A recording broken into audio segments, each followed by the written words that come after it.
Hey, welcome to the Art of Code. My name is Martijn and this is part 3 of the Newtons Cradle tutorial.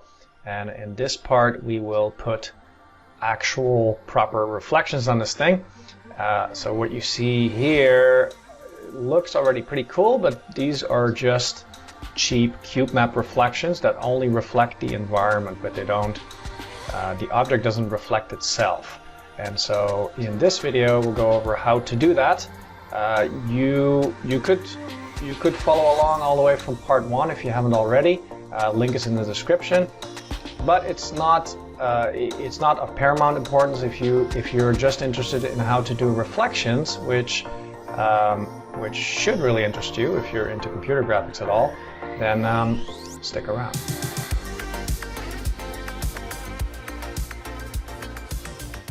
All right. So.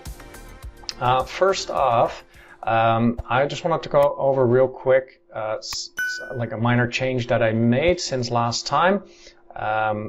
So if you remember the getDist function, normally it only returns a distance, and I had a getMat function that would return the material index. I just combined those two into one because it's just a lot cleaner and you don't have a lot of repeated code.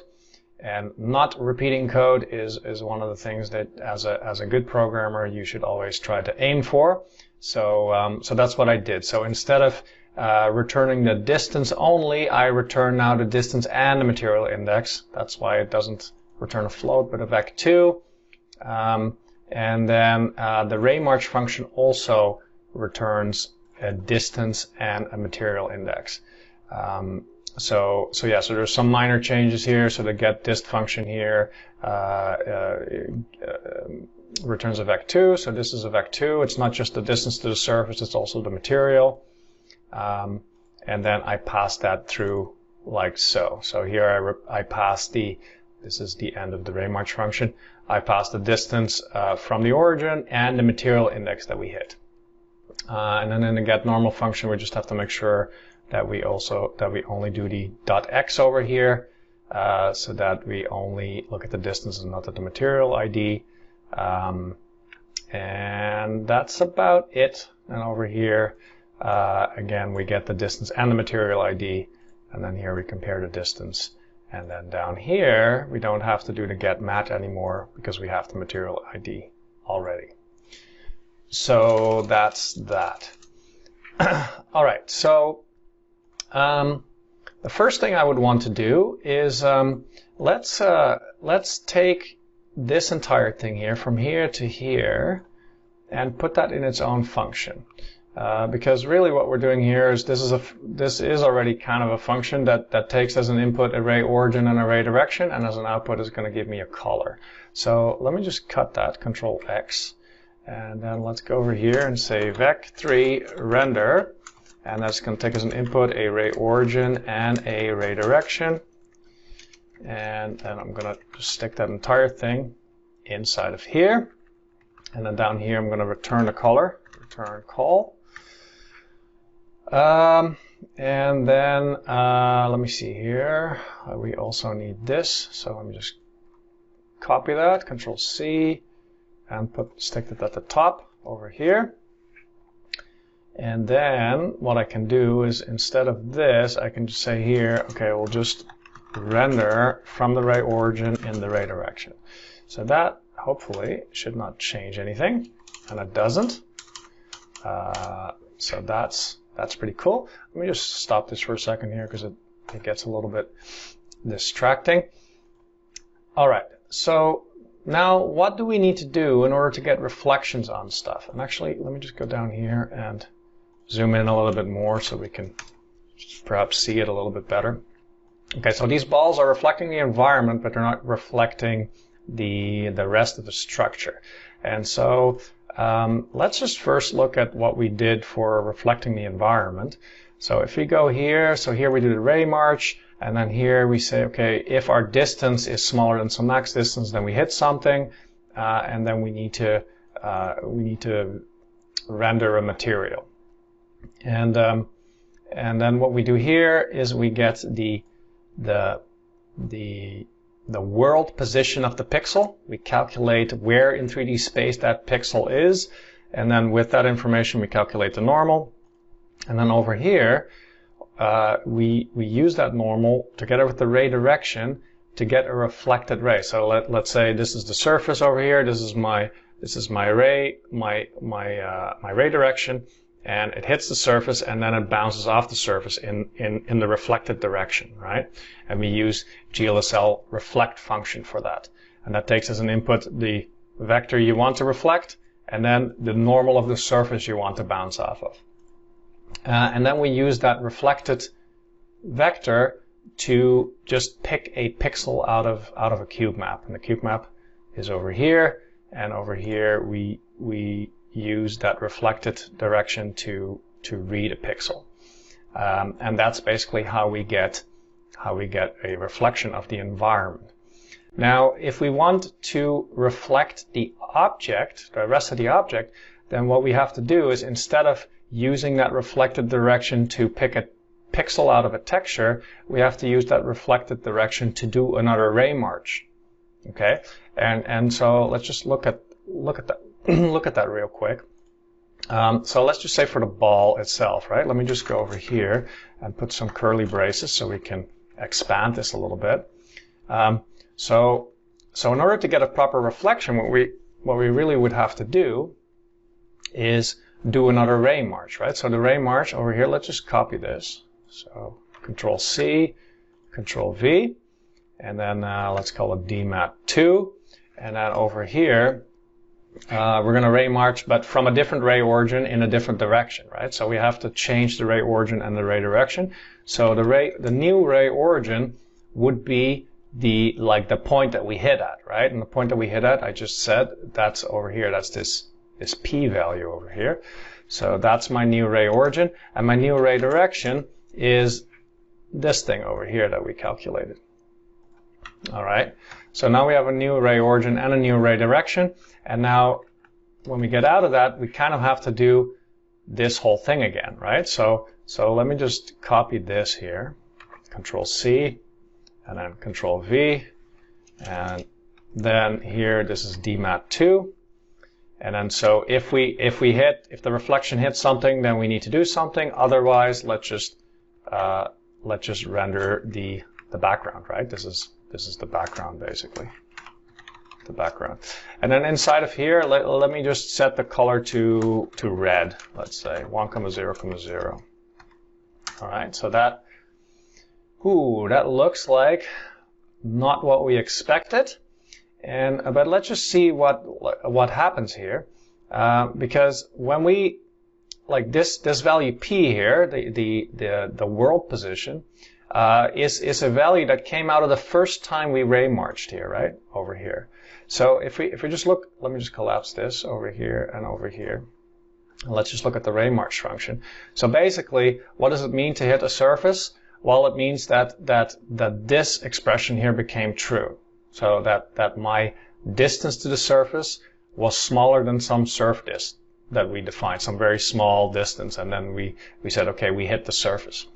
But if we use that point and throw that into another Raymarched, well, then the first time it gets in here, well, this evaluates the true right away, because we started Raymarching too close to the surface, and that's why everything here is red. And so what we have to do is we have to go over here and we have to fudge this a little bit so that we're not too close to the surface. And the way to do that is we can push it away from the surface, right? Because we have the normal, and the normal is always the vector that is pointing straight out of the surface. But that would be too much, and so we can just multiply that by our surface distance, which was the very small distance that we used to figure out whether we hit something or not. And let's see what that looks like. And so that gives me a reflection. Let's look at this full screen. And you see kind of a little bit of a glitch over here at the front. And in order to get rid of that, you just have to make you just have to push it a little bit farther. So what I like to do is usually ×3, and that will get rid of it for you. All right, so now we have reflected object. Pretty cool. So now, in order to make this look proper, we would have to take inside of here, we would have to do this entire thing again, right? And you could see that very quickly that gets very cumbersome and very unwieldy and large. And also, well, like that's just for the ball, but if we want it for the bars and for the base and for everything else, then we'd have to copy it. And then it gets even exponentially harder if we want to do multiple bounces and stuff like that. So this is not ideal. And so what would be ideal is to do something like this. If we just cut all of this out,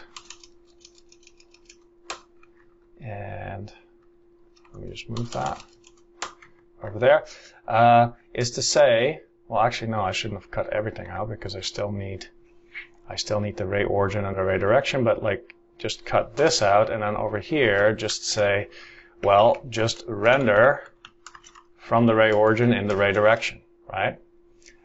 So basically that would be the function calling itself, right? And that's called recursion if you're not familiar with it. And recursion is very neat, and it allows you to make stuff in a very elegant way, and it works in many programming languages. And so in many programming languages it would be implemented like this, but unfortunately in GLSL we don't have recursion, so that's a bit of a problem. So we have to come up with something else. So let's try to come up with something else then.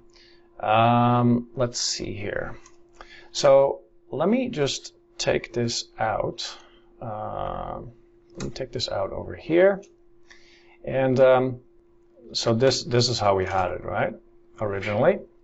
So now this is already rendering a reflection, which should actually be part of the next bounce. It shouldn't be part of this bounce. What should be part of the current bounce is just the diffuse lighting. It's anything but specular reflection. And so let's do that. Let's just render the diffuse component. So over here, I didn't render a diffuse component at all for any of these. I just rendered, well, supposedly for this one, because I calculated up here. But for these ones, I rendered just reflection. But let's just make this just diffuse instead. So I have to do that and put that in a vector 3. And this diff here is just calculated over here, and it's just a simple Lambertian lighting model. So let's put that. So let me see here what that looks like. Okay, so that would be the base, and let me just zoom out again a little bit so we can see it a bit better. Okay, so now the base is just diffuse, and it doesn't have any reflection on it. And so let's do that for all of them. So for this one as well, so we can do vec3 0.1 times diffuse, and perhaps we can tweak it later, but for now I'm just going to do it quickly. So vec3 0.1 times diffuse, and over here as well.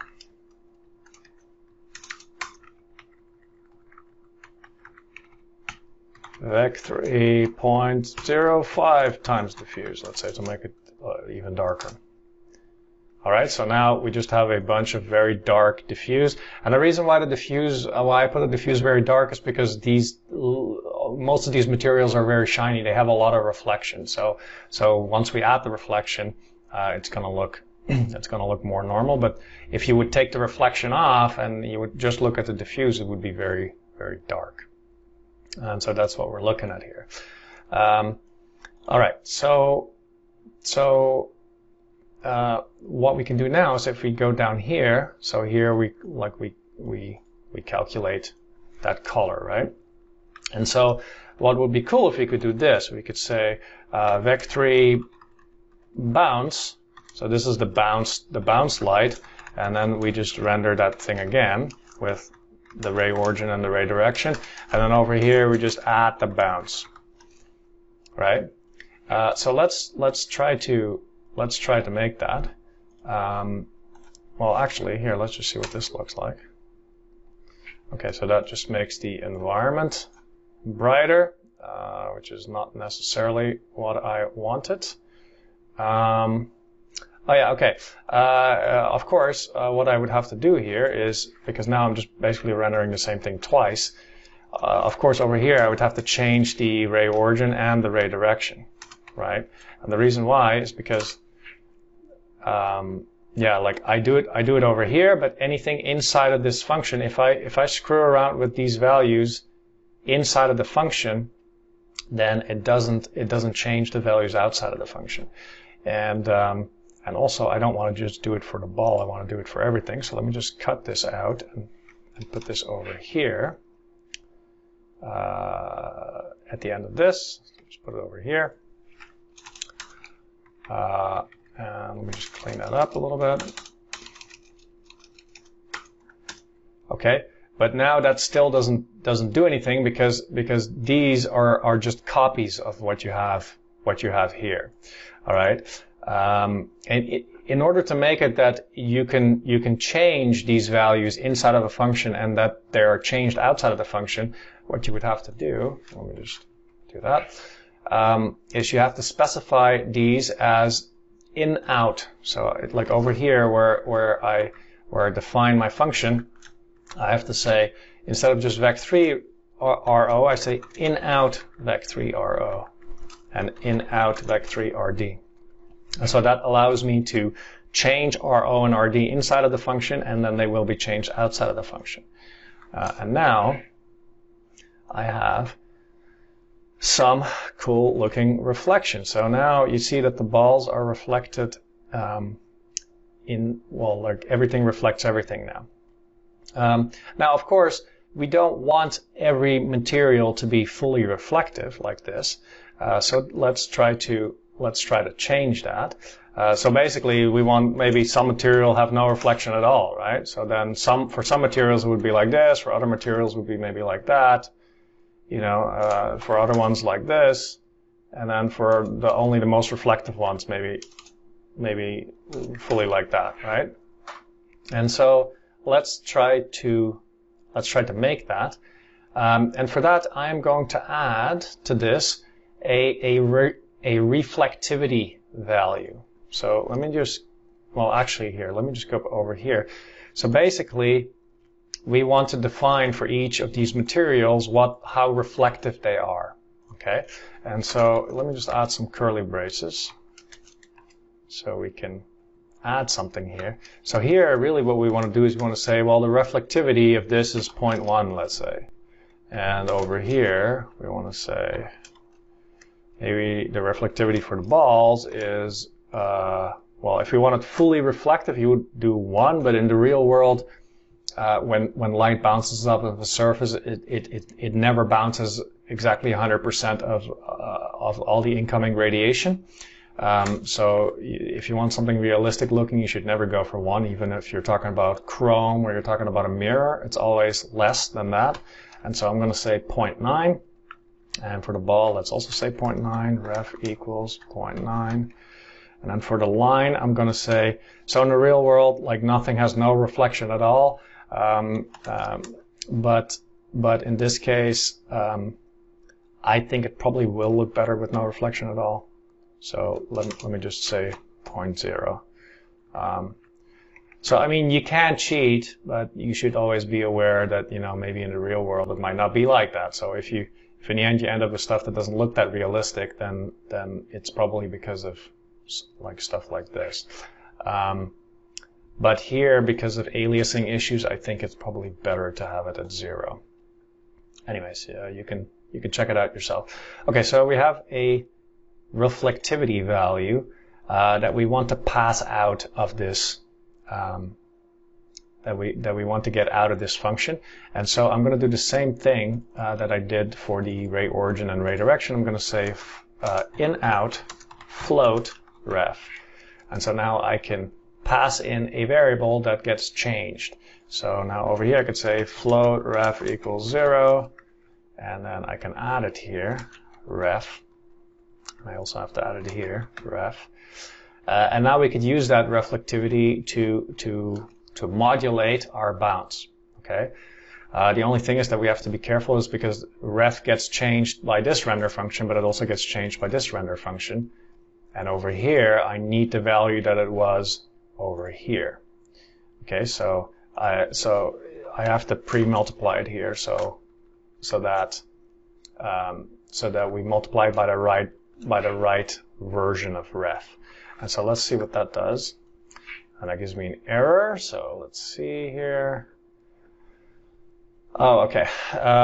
It's just a naming issue here because we defined the texture also as a ref. So let's say let's call this ref text because I don't think we're even using it anywhere else. Actually, I can even probably take it out. So there we go. And now you see that we have different values of reflection for different parts of the object, right? So I can say, okay, well, make whatever the bars completely non-reflective, and then that would do that. All right. Let's see here. What's next? Okay, so one thing that we could do for the base. So right now these reflection values, or the reflectivity values, they are the same no matter what the angle is that you're looking at the object. And for metallic surfaces, that kind of works because metallic surfaces have roughly the same reflectivity for every angle in most cases. But the base supposedly is not a metal. It's a non-conductive material or dielectric material, and dielectric materials don't have that same property. They do reflect stuff, but it depends on the angle that you look that the eye ray is hitting the surface at. So let's try to do that for just the base. And in order to visualize that, let's just change something over here.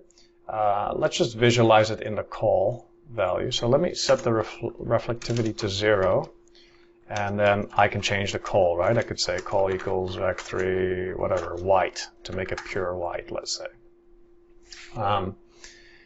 And so, like, this could be my reflectivity value. Actually, I could just do this, ref, and then I could see purely the reflectivity value without anything else. And so now, what I can do, actually, now it's confusing because it will add. Sorry about that. Let's just leave it like this.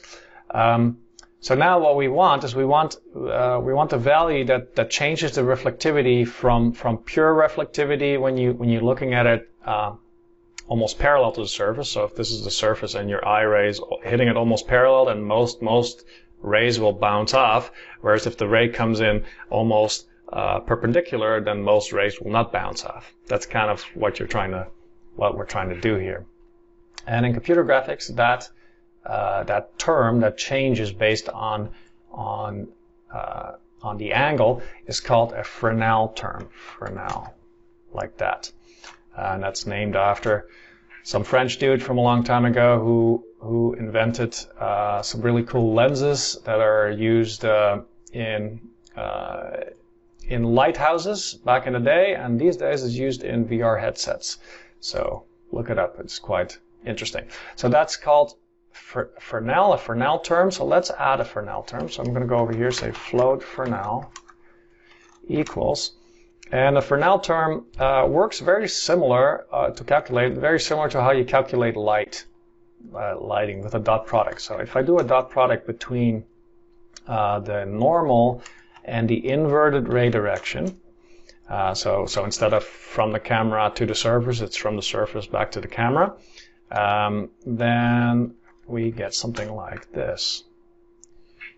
Okay, so this behaves, we're just looking at the base, right? So this behaves very much like a flashlight that is stuck to the camera. So any surface that is perpendicular to the camera gets the full light, and every surface that is parallel to the camera gets no light, right?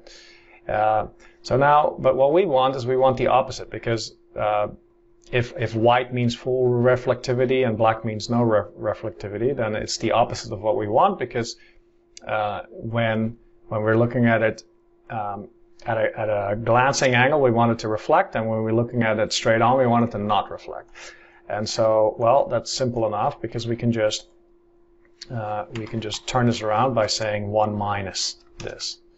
And if we do 1 minus, we get something like this, which gets brighter at more glancing angles, and it gets darker when you're looking straight into the surface. All right, and so we can use that for our reflectivity. Now, generally, for real materials, this fall off is much sharper. So we can do that by raising this to a power. So I can say over here, raise it to, let's say, the 2nd power, and that just makes the blacks blacker. And I think the most realistic value is to the 5th power. So now it's quite dark quite quickly, and in the end, only at very glancing angles it will reflect. Okay, so let's use that for our reflection instead. So I just cut this out over here and stick it in over there, and then we can get rid of this. And now we have something where you have no reflection when you're looking at it straight, and you have reflection when you look at it at an angle. Now, for artistic control, we maybe want to tweak this a little bit, because I don't like it that there is no reflection at all when you're looking straight down. And also, I don't like full reflection when you're looking at it at a glancing angle. But this value here is supposedly between 0 and 1. And let me just make sure that it is also. Let's just clamp this value. Does that need to be clamped?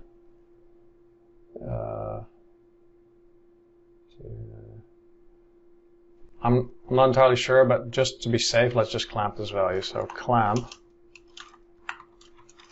and then between 0 and 1, because that's where we want it to be. Because if you don't, and it gets out of the range that you expect it to be, then maybe it doesn't cause you a problem right away, but maybe down the line it will cause you some crazy problem. So it's always good to either fully verify or that it will never get out, or just clamp it. Okay, so we were here. So this goes from 0 to 1, and so for artistic control, I'm just going to use a mix, and so that now I can say, well, I don't ever want it to get to 0. Let's go to 0.1 or 0.01, and I don't ever want it to go full. Let's go only to half. Okay, and that's just to have more control over what this looks like. See, like now it looks a lot less aggressive when you look at it like this, and you still have some reflection over here. All right, so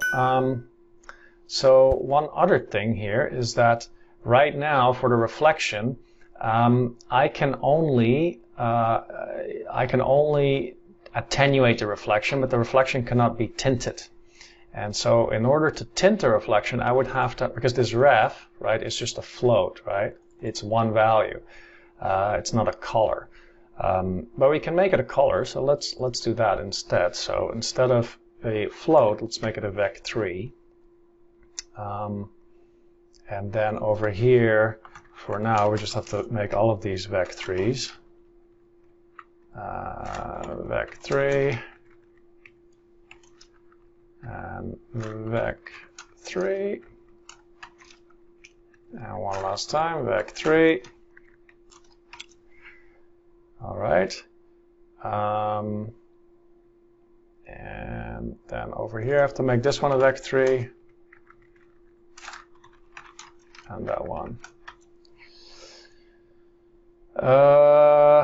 And that should not change anything. Okay, and it doesn't. But now what I can do is instead of making a non-colored reflection, I can make a colored reflection, because now I can, for these balls, for instance, I can make them gold. I could say 1, 0.7, 0.3, let's say. And now I have nice gold colored balls. All right, pretty cool. All right, so now one more problem here is that yes, the balls are reflecting. They're reflecting the other balls, but the reflection doesn't have a reflection. So let's try to fix that. And so what we could do over here, let's go back. Over here is just add another bounce, right? I can copy paste this. But generally, because then the question is, well, can you have a reflection in a reflection in a reflection? And so generally, it's better to put that in a loop. So let's make a const int num bounces, and we set it to 2, let's say. And then now I'm going to make a loop. So for int I equals 0, I smaller than num bounces, I plus plus, and stick that over there and over here. And so now we can have multiple bounces. So let's see here. Did that work right away? Fingers crossed. Yeah, so that did work. So you can see that now the reflection has a reflection, which is pretty cool. It also changed something here. Let's just try to fix that. So yeah, so as like if the first reflection only reflects 90% of the light, then the second reflection has to reflect at least less than 90%, right? So let's say if one ball reflects 90% and it reflects onto the other ball, then the other ball can only reflect 90% times 90%, right? And right now it doesn't. Right now the second ball can just reflect everything, which is not good. So we have to set this up slightly different here. So what I'm going to do is I'm going to add another vector tree. Actually, let's just write it like this. I kind of like it when it's all neatly packed like that. We can add another we have to add another value here. I guess I'm rambling a little bit, but you'll get it soon. And I'll call it fill for filter. I wanted to call it filter, but I'm not allowed to because it's a reserved keyword. I'm going to set it to 1. Okay, and then what I'm going to do instead here is I'm going to, instead of multiplying it by ref, I'm going to multiply it by the filter. And then what I'm going to do here is I'm going to say filter times equals ref. And so what that does is that the first time we get in here, my filter is 1, and my ref is whatever the reflective value is of the object. And so it does 1 times that. So the first time we get in here, like fill will be the same as ref. But the second time we get in here, it just multiplies like the original reflective value by the new reflective value, so that it can only get smaller and smaller and smaller. And so that makes it look a lot better. I still have some issue here though. Am I not seeing something here? Why are these bars so bright? Oh yeah, okay, so there's another thing, which is that if we're missing completely, right? If we don't get in here, then we have to make sure that that we're not rendering a reflection after that, because we missed the scene completely. So what we have to do is when we get in here, we have to make sure that this ref is set to 0. So ref equals vec3 0. I hope that's gonna fix it. All right, so that fixes it for me. All right, so that looks pretty cool. Okay, so let's do bonus time. All right, so one thing here that I would like to change is I would like to. So in the real world, surfaces are very rarely completely flat. Okay, I would not. anything other than a mirror, like I wouldn't make it completely flat. So for this here, for the base here, it is right now completely flat. I'm gonna just add a little bit of a bump to this. And it's gonna be very subtle, but all of these subtle little things that kind of add up to a better image in the end.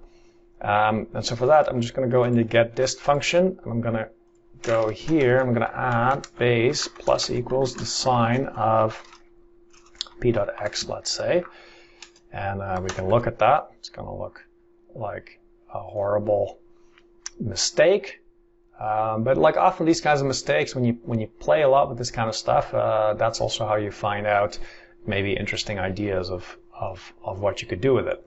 But obviously this is way too much, so let's make it really small, like that, and then also let's multiply this so that we have a few more waves, and you can't really see it now, but yeah, okay, well, like at the bottom there you see it, right? So here now you see it's kind of wavy. Like obviously this is still too much, so let me make it less. Okay, so maybe something like that.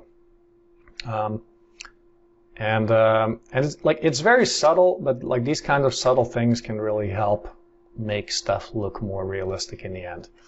All right, so now one last thing is that so right now we have a bunch of bounces, but we still have the same issue that on the last bounce we see a ball that doesn't have a reflection, which is not what we want.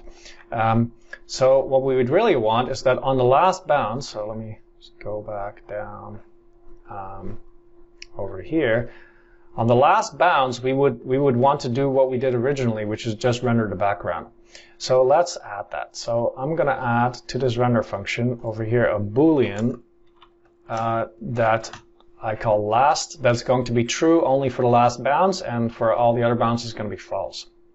And then I'm going to go, it's mostly the balls that had the problem. So then over here I'm going to say that if we're on the last bounce, well, then just do the original thing, which is the diffuse plus the reflection, right? So plus equals, and the reflection was this reflected texture over here, which we're only using. If you're only using it there, then you could, I guess, just take this part and just put it over here. Okay, and then we have to not forget to multiply that here times ref times that. And I'm just thinking that's probably still not correct because it doesn't take into account all the previous reflections, but anyways, it will look a lot better. So let me just stop this here, and also let's get to one bounce so it's a bit easier to see. Okay, let me, yeah. Okay, so then we have to add that to all of these render functions, right? So over here, are we on the last bounds? No, so I say false. And then over here, are we on the last bounds? Well, it depends, so we have to make a little expression. We have to say I equals num bounces minus 1. Because this like I goes from 0 to num bounces minus 1, right? Like if it on the last time through the loop, it's at num bounces minus 1. So this expression will evaluate to either true or false, and so in this case the expression will evaluate to true when it's on the last bounce. So let me just see what that looks like. Okay, so now you can see, and here we're only doing one bounce, and you can see that the reflected ball doesn't have a reflection, but it still looks like a reflection. So let's just set this to 2 bounces to have a bit more stuff. So this obviously is very expensive because every time that you go through this, it basically does the whole Raymarching loop again. So it's expensive. So you want to do this. You want to do this sparingly. But yeah, for here that worked just fine. There was a bunch more stuff to say about reflections. You could have blurry reflections. We could look at optimizing it so that on the reflected Raymarches, it does a lower level optimized version of things. But I see this video is already 40 minutes long, so I will do that on a future video, I promise. So I wish that you learned a bunch of stuff out of this, and if you did, then maybe you could like, subscribe, comment, share this with your friends, shout it off the rooftops, and I will see you next time.